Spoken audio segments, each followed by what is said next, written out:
In this video, I'm recording the session so I can play the DVD from Palmer and Pletch, Part 1, Tissue Fitting.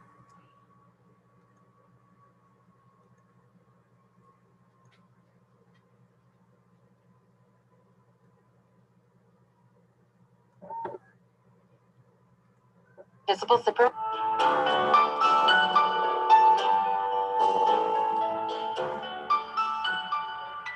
Hi, I'm Patty Palmer. I've been teaching pant fit since the early 70s when there was nothing written about sewing pants for women. This was my first book. It was written in 1973, and it was followed by several revised and expanded editions. But today we have the most recent edition that Marta Alto and I wrote. We added tissue fitting and lots of how-tos in pants for real people. And we call it that because we photographed real people as well. In this DVD, I'm going to fit myself, as that is the reality. Now, if you have a sewing buddy, watch this together so you can help each other. Marta and I often pin fit each other, and it is a big help, but you can do it yourself if you're patient. Fitting is a process. It takes time, but it's well worth it in the long run. A well-fitted pant will make you look 20 pounds thinner. I'm not the largest person in the world nor the smallest, but I have most of the common fitting problems that we see most often in our workshop students. So let's get started. I'll show you how to prepare the pattern, and then with 1-inch elastic around my waist, show you how to try on and fit the tissue. I need to get the right size pattern, so the first thing that you do is to measure your hips. And I like to stand in front of a mirror so that I can make sure that my tape measure is parallel to the floor. And I take the tape and I pull it very tightly because it's like a skin measurement that you're trying to get. Now I'm 42, so that would be a size 18. Now the reason you don't measure down here, even if your thighs are fuller, is that with pants you can let the inseams out as well as the outseams. So you measure the full part, usually it's about 7 to 9 inches down from the waist. Okay, so I'm going to use an 18 pattern normally, but this time I'm going to be making up this suit, and it has a nice fitted pant with it, so that's what I'm going to demonstrate first. Now, the problem is I am a 12 on top and an 18 on the bottom, and this pattern, the 12, comes with the 12, 14, and 16. So what I'm going to do is use a 16, which is a little bit smaller than what I would normally use, but that's not a problem. I can always add a little tissue to the side seam. But if I look down here at the finished garment measurements, the finished measurement for a 16 in the hips is 43.5. So that would give me 1.5 inches ease. Now, that's not going to be quite enough. I usually like 2 to 3 inches of ease for a fitted pant, especially in a fine wool like I'm going to use. If you measure in between sizes, go to the smaller size. There's enough ease in the pattern to cover you until you get to the next size. However, if you're flatter in the back like I am, I would go to the next larger size if I were between sizes. And that way, without having to add a lot of extra to the side seam, I could just fold out all that excess tissue in the back so that I don't have baggy pants. Okay, now we're ready to prepare the tissue.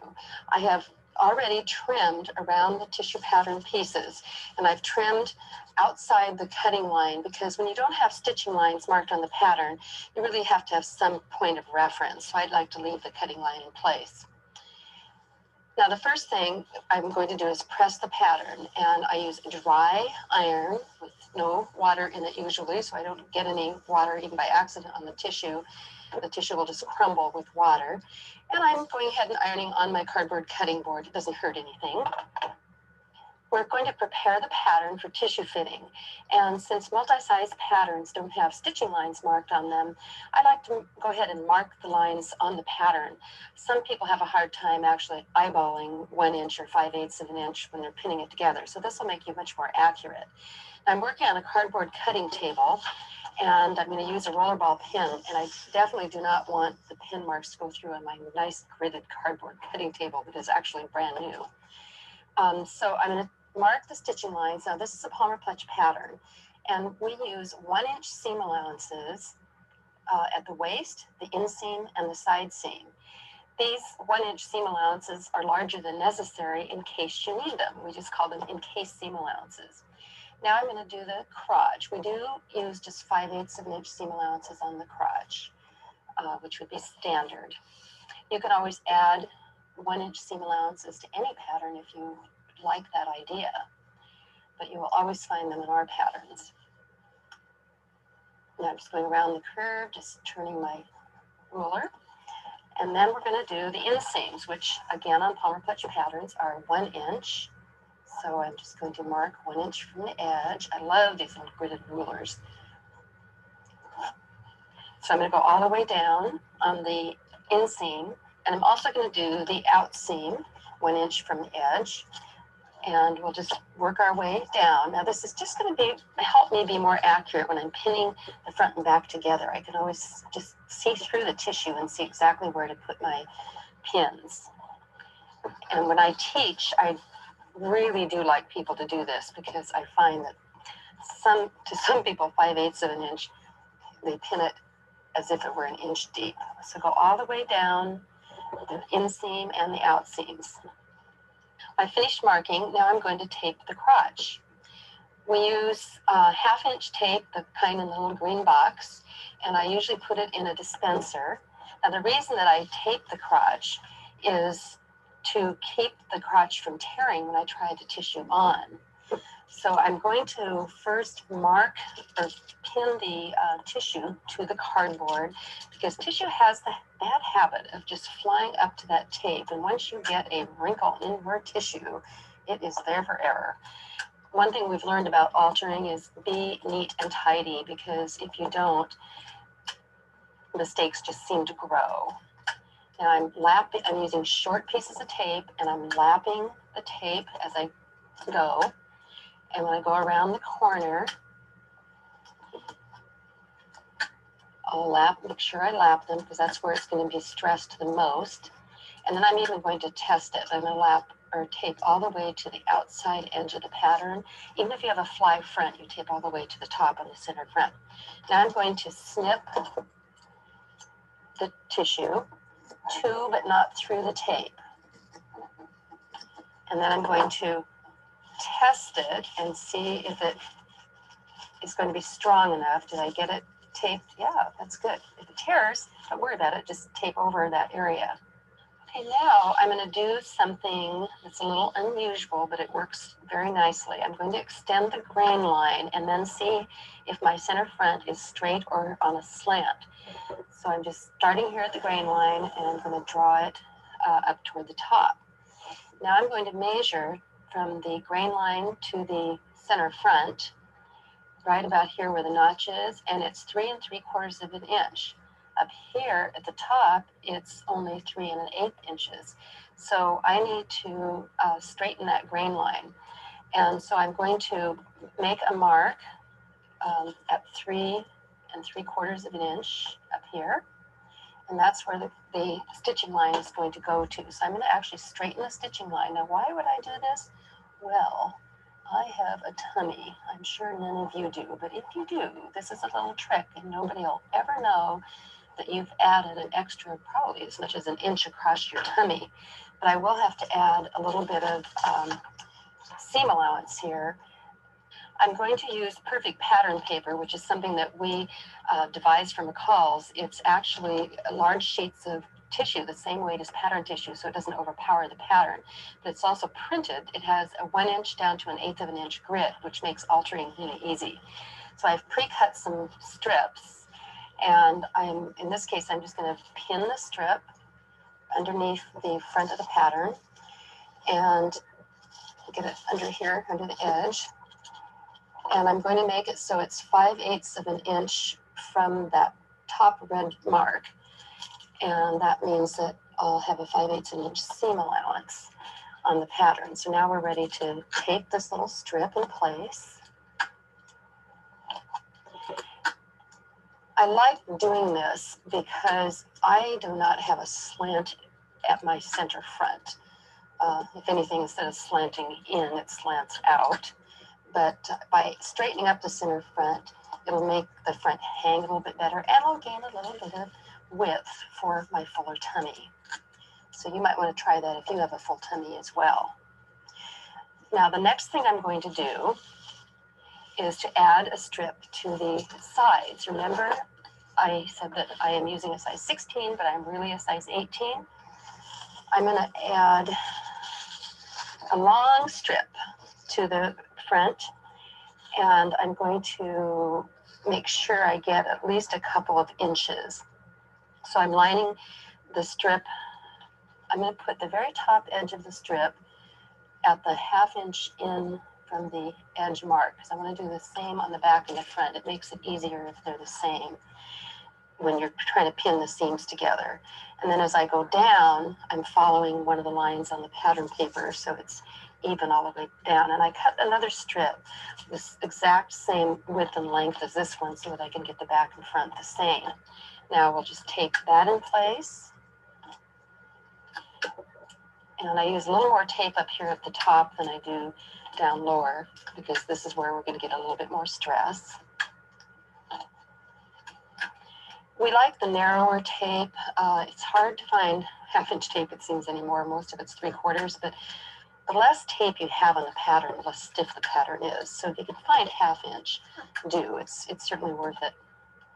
And don't use cheap tape. I did it once, and when I clipped the crotch, it kept tearing, and I'm thinking, why is it tearing? It never tears. I've lapped the ends. Well, the tape was tearing. So buy a reliable brand of tape. Okay, now we're done with the front, and we're ready to work on the back. To get the back ready, I'm going to also mark the stitching lines, and I'm going to put a little, I'm going to put a little paper underneath so I can protect my table, as I was saying. Now this back is 5/8, so I'm going to mark. Oops, got all sloppy there, but that's all right. Okay, I'm going to go around the corner. You just have to keep turning your ruler. Okay, so now I've got it marked, and I'm going to tape. But you know what I'm going to do? I want you to be able to see the tape a little bit better, so I'm going to slip some colored paper under here, and I think the tape will show up so that you can see where I'm putting it. Now, there's a couple things I want to mention about this. In the lower crotch area, on Palmer Pletch patterns, there are 2 lower crotch stitching lines marked, because many people, you know, as gravity takes its toll, we get lower in the back, which is why we have vagueness in the back of our pants as well. So when I teach sewing, or teach pant fitting, I usually have everybody tape below the lowest line. Sometimes we have to tape higher, like if people wear control top pantyhose, but usually most of the women that are in my classes, they need to go to the lower line. So again, remember, we're going to anchor the pattern to the table so it doesn't fly up and hit the tape and cause a big wrinkle. And I've got my tape in my dispenser, making it easy, and I can do it with one hand. So I'm going to start by putting the tape just up against the stitching line. And I have to laugh sometimes because we always say, whoops, that was a little sloppy, but here we go. We always say, put the tape here on the pattern side, the body side, not in the seam allowance. It won't do any good at all if you put it here. And our students come up and they've taped right here instead. So I'm just emphasizing that to you right now so that you will be sure, and use 2 hands here. Now I'm going to go below the lowest line. And again, when you're doing the curve, you want to make sure that you lap that tape maybe at least about a 1/2 inch. Always go all the way to the outside edge. That's the other thing people often don't do. They stop. But if you have to let that inseam out, you want it to be taped all the way. Okay, now we're going to clip the seam, and we're going to go all the way in to the tape. Whoops, to the tape, but not through. And then I'm going to make sure that it is taped securely.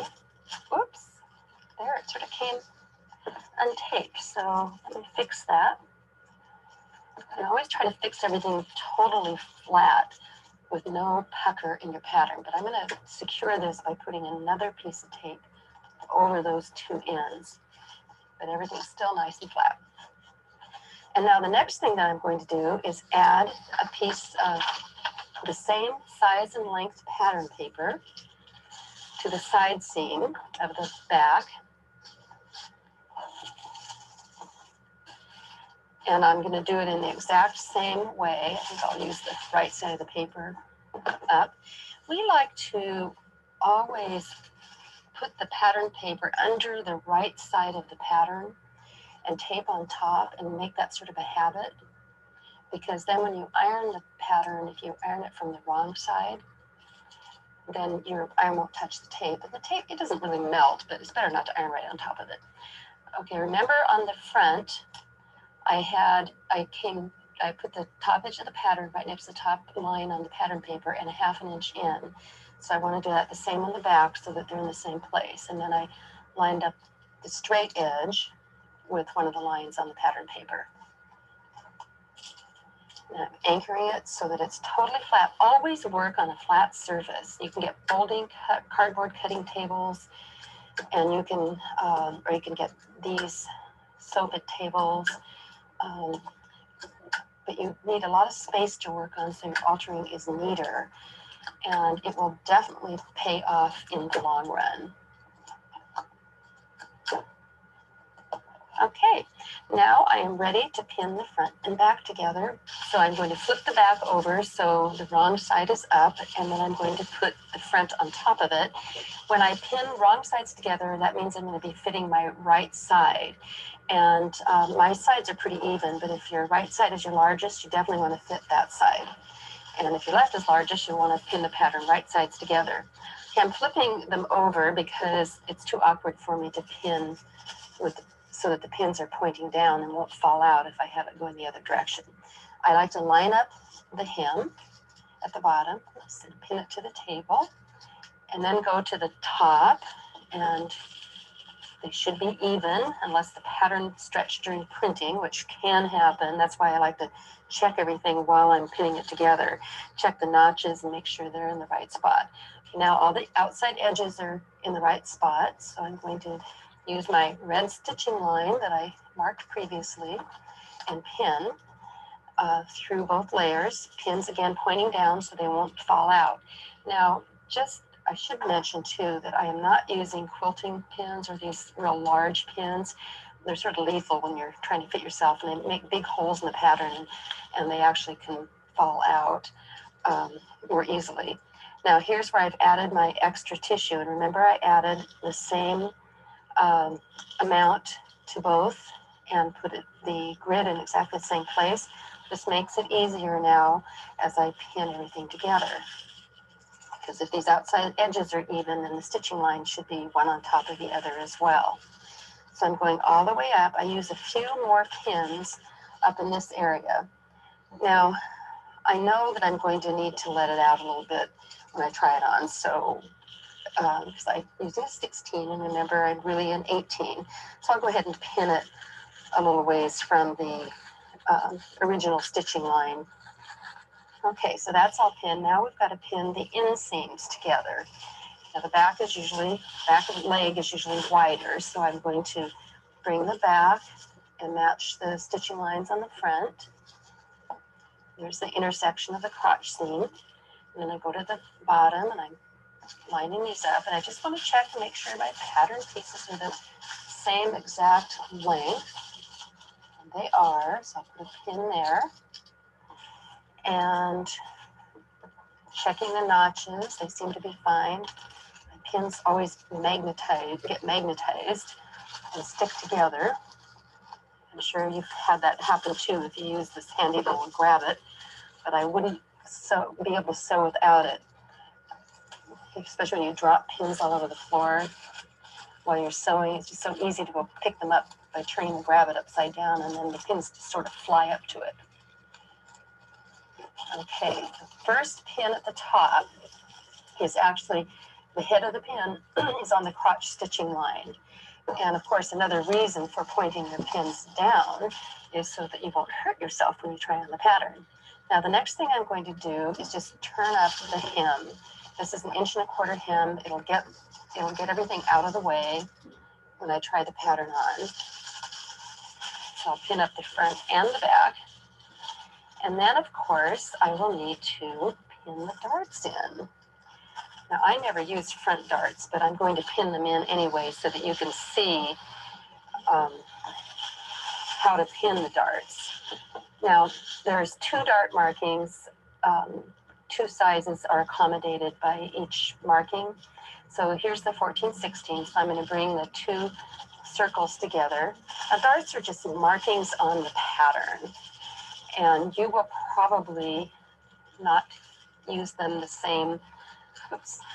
It was important, I should tell you also, make sure all of your pins start below the waist stitching line so that you don't poke yourself, because you're going to be putting elastic over the tissue when you're doing fitting. So pin that dart in. Now pin the other one, see 14-16. These are pretty clearly marked.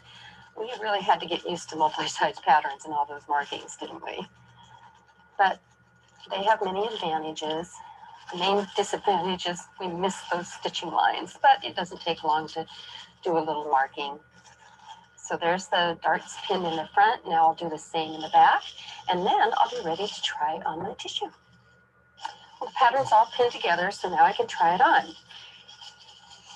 This is sometimes a little bit of a balancing act to try it on without tearing it.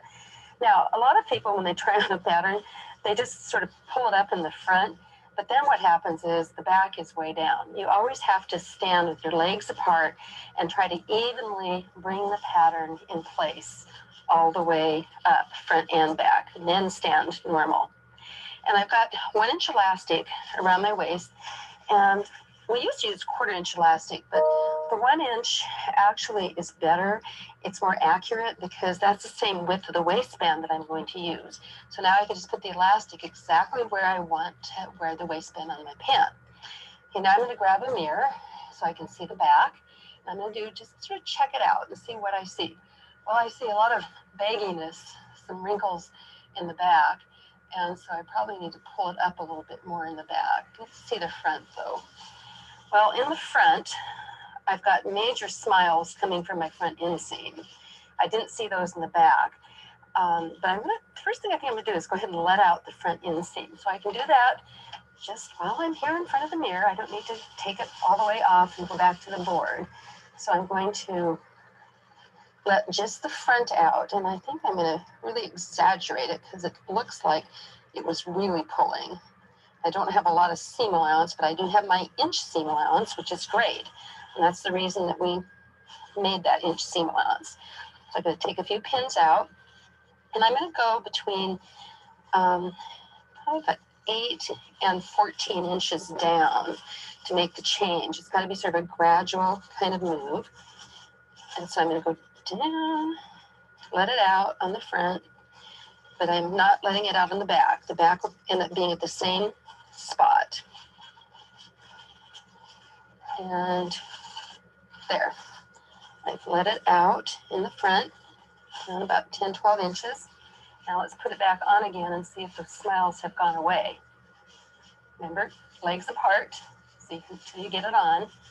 Well, the smiles are gone, just like magic. So get the elastic around my waist again, and that looks pretty good in the front now. So now let me look at the back, try to get real critical here. Good thing that I let out the side seams a bit. It looks like it's pretty close to being right. If not, you would just try it on again. So the back's looking pretty good. Get it totally under my elastic there. Except what I'm seeing still are some baggies right down in this area. And I'm seeing a little bit of fullness right here. If you have fullness here, and you can pinch out fullness right at the lower part of your derriere, that means that you're flat by that amount in the back. So I'm going to take that much tissue away from the back to get rid of that bagginess. And let's see, well, while I'm at it, it's pulling a little bit still, so I'm going to have to let out the front inseam a little bit more.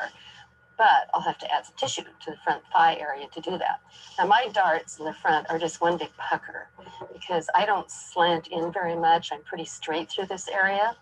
So I'm just going to take the pins out, eliminate the front darts. Just because they're marked on the pattern certainly doesn't mean that I have to sew them in.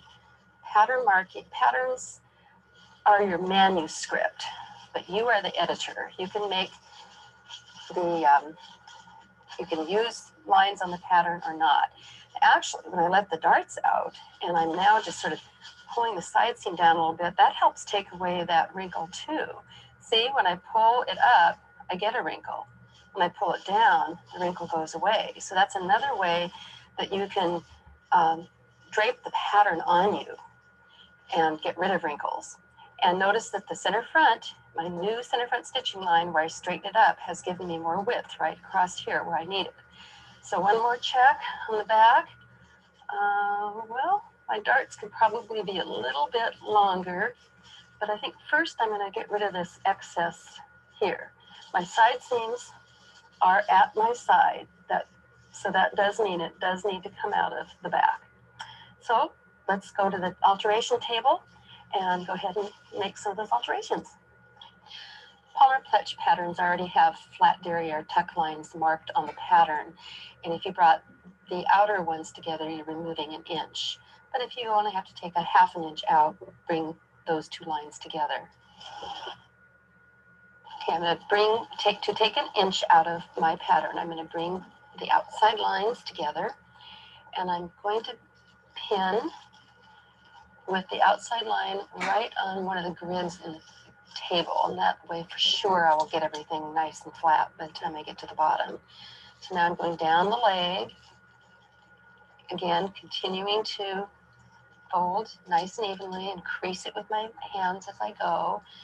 And if you see any little puckers in the pattern, they're going to be there forever. So you want to make sure everything is nice and flat on the table. So I'm creasing it again and get my tuck lines together. And we go all the way to the bottom, continuing to tuck out the inch. Now you'll notice in this last pin that now that I moved on to this pin, I've got a little pucker right here. So I'm going to loosen that up and make sure that that little wrinkle goes away and that the pattern is totally flat. Now I'm going to work my way down to the hem. And again, follow the line on the cutting board, which will help make everything flat. Now, pin before you tape. Always pin before you tape, because you want to make sure that everything is smooth. Now we're ready to tape, and I'll start down here since everything is all smooth. And don't need to use quite as much tape down in the lower part of the leg because you won't have any stress there. But when you get up into the hip area, just below the hip area and through the hip area and the waist area, use a little extra tape because you really do want to make sure that the pattern is going to stay together and stay tucked. So it'll go all the way up to the top. And that was all I had to do before the next fitting. So let's pin the pattern together and I'll see you in front of the mirror.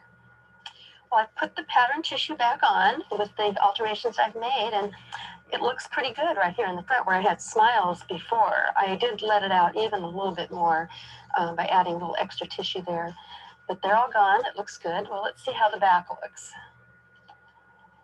Well, I did need that tuck removed because that extra fullness now is gone right in that area. But what I do see is that the darts are now too close to the center back. There's a little bump over toward my side, and you can see wrinkles pointing to it. Well, that's really where the darts should be, because darts are supposed to create shape where you are curved and rounded. I'm pretty straight and flat back here, but over toward the side, I'm a little bit more rounded. So I'm going to move those darts. Now, the other thing that I feel is that the crotch itself is hanging down too long. The stitching line on the crotch should actually be touching my body, and it's hanging down a whole inch. So I need to shorten the crotch of the pattern and get it up there where it needs to be. Now, if it touches your body in tissue, by the time you get it in fabric, it will actually hang down about a 1/2 inch because tissue doesn't have give like fabric. That bias crotch in fabric will stretch just a little bit and it'll end up hanging down to be comfortable. So let's go back to the cutting board and I'll make those alterations. It's pretty wrinkled, and that's why I moved it over to the back side so that I wouldn't press on top of my tape. And now we're going to go to the right side. And remember, the darts were now a little too close to the center back, so I want to move them over about 1.5 inches. So I'm going to anchor the pattern to the board. That board and those pins just act as extra hands. Then I'm going to measure over 1.5 inches each dot. Oops, let's put paper under here and protect my nice new cutting table. So move over 1.5 inches and I'll put a dot. And that'll be that one, and another 1.5 inches for that one. And I'll do the same here, over 1.5 inches. Oops, it's right at that one. And another 1.5 inches here. So this is my one dart, and this is my other dart, both moved over. I'm going to move the point over 1.5 inches as well. So the point on 16 is here. I also felt like maybe that one dart could be a little bit longer because I've dropped a little bit. So I think I'm going to come down about 1 inch on that one. And this one, because I'm sort of curved, I might sew a curved dart on that one, but I'm just going to draw it straight because it's easier now. Okay, so we're going to draw in our new dart and our new point. See, it was this one and this one. Okay, so now those are darts ready to pin in. Now the next thing that we're going to do, I would like to shorten this whole thing, the whole crotch depth, by 1 inch. So I've got everything on grain, and now I'm going to draw a line right sort of in the middle area, not down in the curved area, the curved part of the crotch for sure, more in the middle. So I'll draw one line, and then I'll draw another line 1 inch away from that first line, parallel to each other. Now I'm going to go ahead and put these two lines together and take out 1 inch, just like we did on the back, only I had to draw the lines this time. We do like having all those lines on the back because on most people, if they're over 40, they're usually a little bit flatter in the back. Okay, so I'm going to anchor first. I hope you're just learning some good new habits by all this repetition. Making sure everything's flat before you tape. The taping is just to anchor everything. Another thing I should mention is if you get too many layers of tissue, you can't see through things.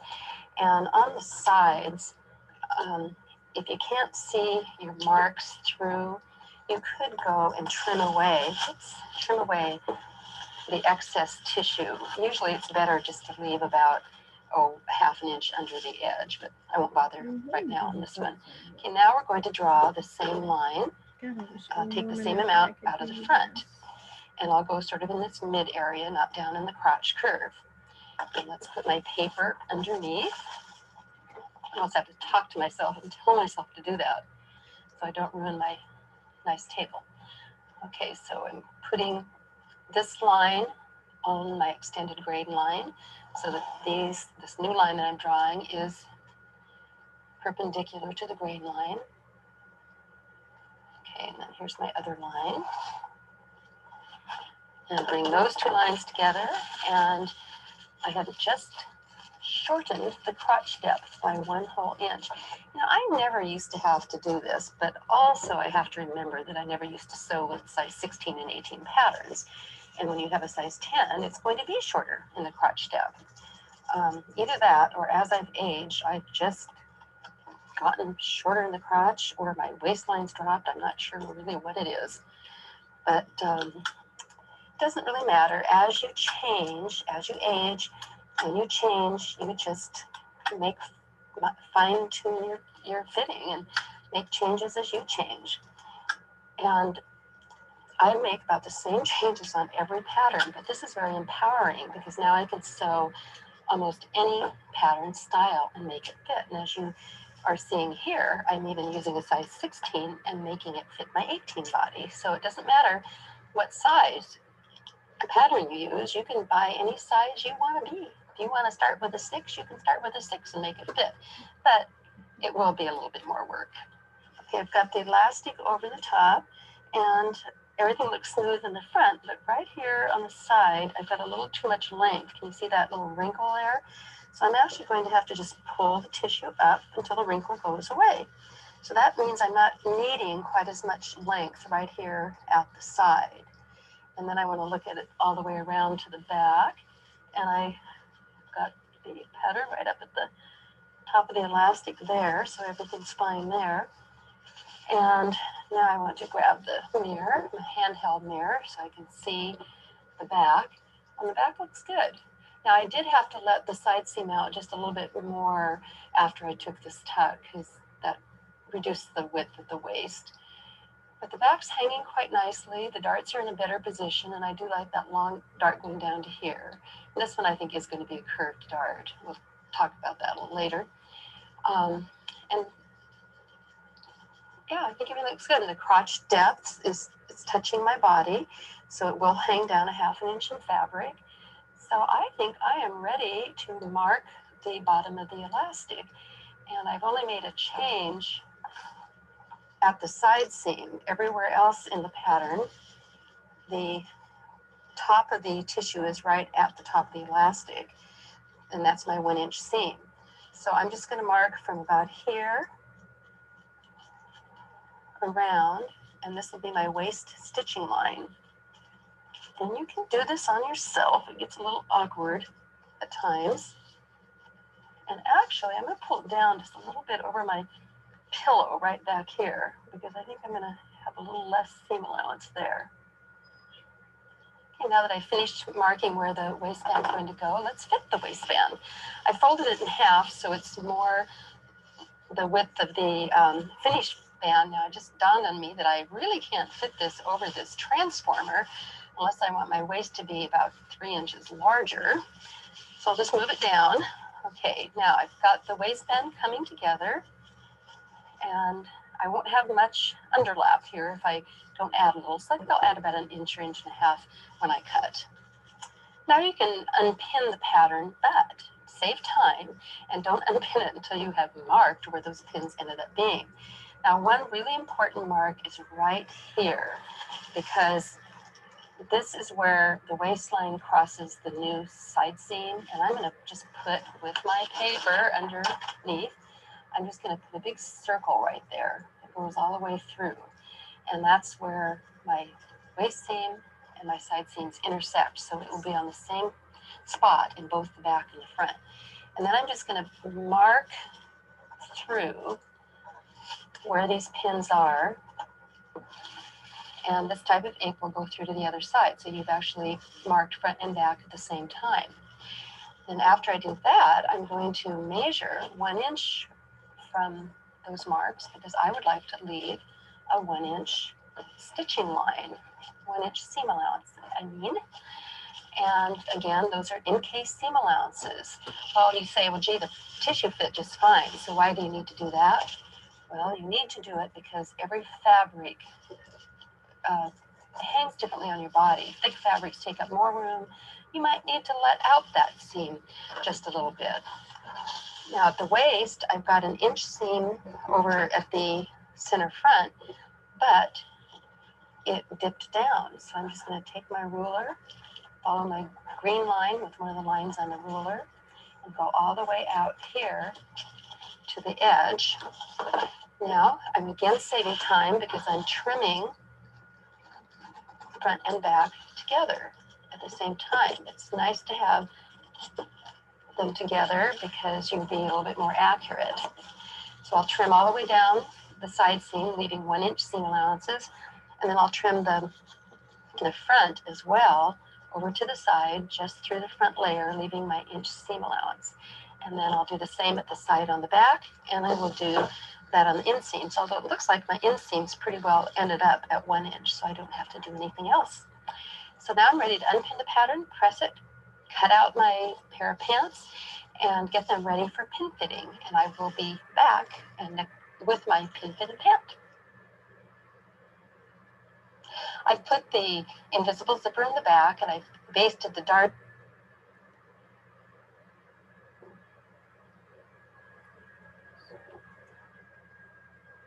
The rest of the video will continue in another meeting.